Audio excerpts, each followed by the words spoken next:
உச்சநீதிமன்றத்தில் இன்றைய தினத்தில் அந்த கரூர் துயரச் சம்பவம் தொடர்பான ஒரு 5 மனுக்கள் விசாரணைக்கு எடுத்துக் கொள்ளப்பட்டிருக்கிறது. இதில் சிபிஐ விசாரணை கோருவது, எஸ்ஐடி விசாரணைக்கு தடை விதிக்க வேண்டும், இதுபோன்ற மனுக்களும் அடங்கும். இந்த நிலையில் தாவேக தரப்பிலிருந்து தங்களுடைய வாதங்களை அவர்கள் முன்வைத்து வரக்கூடிய அதே வேளையில் உச்சநீதிமன்றமும் பல்வேறு கேள்விகளை இடையிடையே எழுப்பி வருகிறார்கள். தற்பொழுது அந்த கரூர் பெருந்துயரம் தொடர்பாக 5 மனுக்கள் விசாரணையின் போது தாவேக தரப்பிலிருந்து களத்திலிருந்து எங்களை செல்லும்படி காவல்துறை தரப்பில் தான் அறிவுறுத்தப்பட்டது. அதிகாரிகள் தான் சூழல் இன்னும் மோசமாகிவிடும், அதனால் இங்கிருந்து கிளம்புங்க அப்படின்னு சொல்லியிருந்தாங்க. அது மட்டுமல்லாது நாங்கள் ஒரு வளர்ந்து வரக்கூடிய கட்சி, எங்கள் மீது வைக்கப்படக்கூடிய இந்த விமர்சனம் அரசியல் ரீதியாக எங்களுக்கு பின்னடைவை ஏற்படுத்துகிறது அப்படின்னு தாவேக தரப்புல இருந்து குற்றச்சாட்டை முன் வச்சிருக்காங்க. அது மட்டும் இல்லாமல் அந்த வழக்கில் எதிர் மனுதாரராகவே இல்லாத எங்கள் மீதும் விசாரணை நடைபெற்றிருக்கிறது, எங்கள் தரப்பு வாதங்களை முன்வைப்பதற்கே அங்கு ஒரு வாய்ப்பு இல்லாமல் இருந்திருக்கிறது அப்படின்ற குற்றச்சாட்டோட இன்றைக்கு என்னென்ன குற்றச்சாட்டுகள் அவர் மீது வைக்கப்பட்டதோ அதற்கெல்லாம் பதிலளிக்கும் விதமாக தங்களுடைய வாதங்களை தாவேக தரப்பு உச்சநீதிமன்றத்தில் முன்வைத்து வருகிறார்கள். இதில் நீதிபதிகள் எழுப்பிய கேள்விகளும் முக்கியத்துவம் வாய்ந்ததாக அமைகிறது. தொடர்ந்து விவரங்களை வழங்கிக் கொண்டிருக்கிறார் நம்முடைய செய்தியாளர் மதியழகன். நீதிபதி தரப்புல இருந்து முதல்ல இந்த வழக்கை எப்படி சென்னை உயர்நீதிமன்றம் விசாரணைக்கு எடுத்துக்கொண்டது அப்படின்ற ஒரு கேள்வியை முன் வச்சிருக்காங்க இல்லையா, அது எதன் அடிப்படையில் எழுப்புனாங்க? தொடர்ந்து நம்ம தற்போதைய அந்த உச்சநீதிமன்றத்தில் என்னென்ன வாதங்கள் முன்வைக்கப்பட்டிருக்கிறது அப்படின்றத பார்த்து கொண்டு இருக்கிறோம். தொடர்ந்து தாவேக தரப்பில் தங்கள் மீதான என்னென்ன விமர்சனங்களையும் குற்றச்சாட்டுகளையும் அன்றைக்கு சென்னை உயர்நீதிமன்றத்தில் முன்வைக்கப்பட்டதோ அதற்கான எதிர் வாதங்களை அவர்கள் தற்பொழுது உச்சநீதிமன்றத்தில் சொல்கிறாங்க அப்படின்றபடியாக தான் நம்ம புரிந்து கொள்ள வேண்டியதாக இருக்கிறது. தொடர்ந்து அன்றைய தினத்தில் என்னென்ன விமர்சனங்கள் முன்வைக்கப்பட்டதோ அது அரசியல் ரீதியாக தாவேகாவிற்கு பின்னடைவை ஏற்படுத்தி இருப்பதாகவும், எதிர் மனுதாரராக இல்லாத தங்கள் மீதான அந்த விசாரணை அன்றைய தினம் நடைபெற்றிருப்பதாகவும், இந்த நேரத்தில் எஸ்ஐடி அந்த விசாரணைக்கு தடை விதிக்க வேண்டும் அப்படின்றதையும் உச்சநீதிமன்றத்தில் அவங்க முறையிட்டிருக்காங்க. தொடர்ந்து நீதிபதிகள் எழுப்பின கேள்விகளையும் நம்ம முக்கியமாக பார்த்துட்டு வரோம். தொடர்ந்து இணைப்பில் இருக்கார் என்னுடைய செய்தியாளர் மதியழகன். முக்கியமாக உச்சநீதிமன்றத்தில் நீதிபதிகள் கேட்டிருந்தது என்ன அப்படின்னா, எதன் அடிப்படையில் இந்த வழக்கை சென்னை உயர்நீதிமன்றம் விசாரித்தது, எப்படி விசாரணைக்கு எடுத்துக்கொண்டதா அப்படின்ற ஒரு கேள்வி எழுப்பினதா நீங்கள் சொல்லியிருந்தீங்க. இது எதன் அடிப்படையில் கேட்குறாங்க, இது தொடர்பான விவரங்கள்? உங்களுடைய கேள்விக்கு பதிலளிப்பதற்கு முன்பாக தற்பொழுது ஒரு தகவல் நமக்கு கிடைத்திருக்கிறது. அந்த தகவலின்படி சிறப்பு புலனாய்வு குழுவினுடைய விசாரணைக்கு தாங்கள் எதிர்ப்பு தெரிவிக்கவில்லை. ஆனால் தமிழ்நாடு காவல்துறை அதிகாரிகளை கொண்டு மட்டும் அந்த சிறப்பு புலனாய்வு குழுவானது இருக்கக்கூடாது.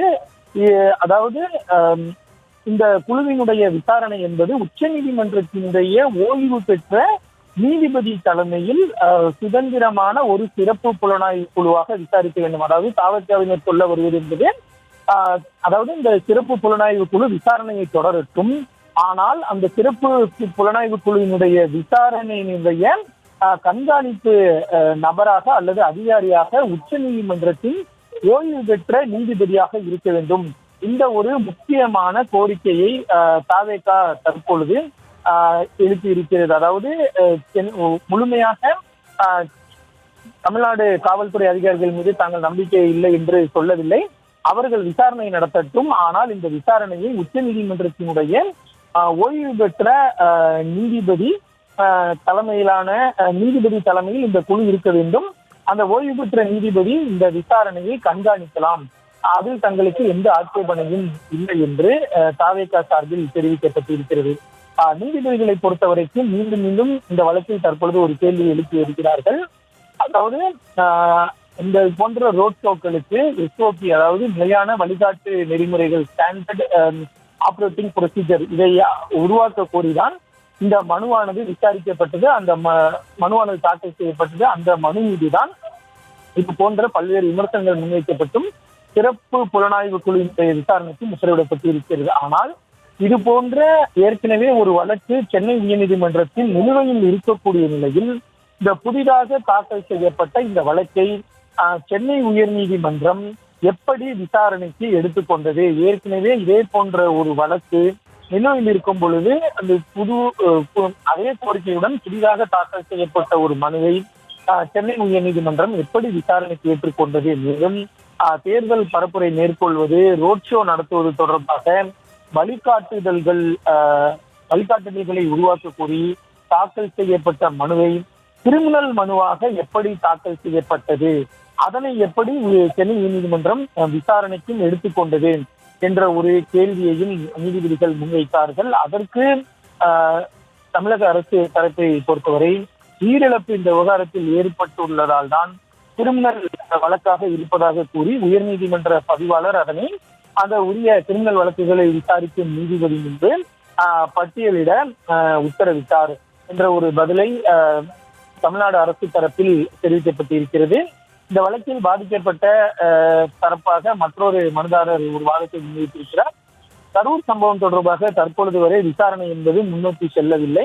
எனவே இந்த விவகாரத்தில் உயிரிழந்த நபர்களின் குடும்பத்திற்கு நீதி கிடைக்கும் வகையில் உரிய விசாரணை இந்த விவகாரம் தொடர்பாக நடத்தப்பட வேண்டும் என்ற ஒரு கோரிக்கையும் முன்வைக்கப்பட்டு இருக்கிறது. மொத்தம் 4 மனுக்களில் ஒரு மனு ஆதவ அர்ஜுனா தாவேக சார்பில் தாக்கல் செய்யப்பட்டது, 2 மனுக்கள் பாஜக சார்பில் தாக்கல் செய்யப்பட்டது, இன்னும் ஒரு மனு என்பது பாதிக்கப்பட்ட நபர் சார்பில் தாக்கல் செய்யப்பட்டது.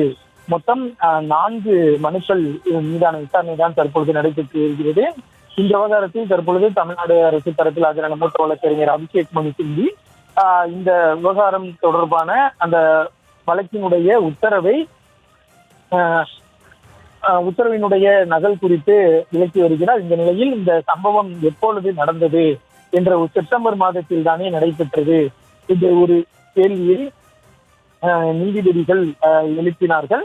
அதற்கு மனுதாரர், அதாவது தமிழ்நாடு அரசு தரப்பிலாக நான் வழக்கறிஞர் தாம் ஒன்றும் மதுரையில் இல்லை என்று குறிப்பிட்டார். அதற்கு நீதிபதிகள் இன்றைக்கு என்ன நடந்தது என்று கூறவில்லை, இந்த விவகாரத்தில் ஒன்றாக என்ன நடந்தது என்று கூறுங்கள் என தமிழ்நாடு அரசு தரப்பிற்கு ஒரு அறிவுறுத்தலை வழங்கியிருக்கிறார். இதனைத் தொடர்ந்து மூத்த வழக்கறிஞர் அபிஷேக் மனு சிங்வி தற்பொழுது ஒரு வாதத்தை முன்வைத்திருக்கிறார். அதாவது விஜயோ அல்லது தாவேகா சார்பில், அதாவது விஜய் பாதிக்கப்பட்ட குடும்பத்தினரை தற்பொழுது வரை அவர் சென்று பார்க்கவில்லை. நேரடியாகவே விஜய் மீதே இந்த ஒரு குற்றம் சாட்டப்பட்டு இருக்கிறது. இன்று வரை விஜய் சார்பில் பாதிக்கப்பட்ட நபர்களை யாரும் சென்று பார்க்கவில்லை.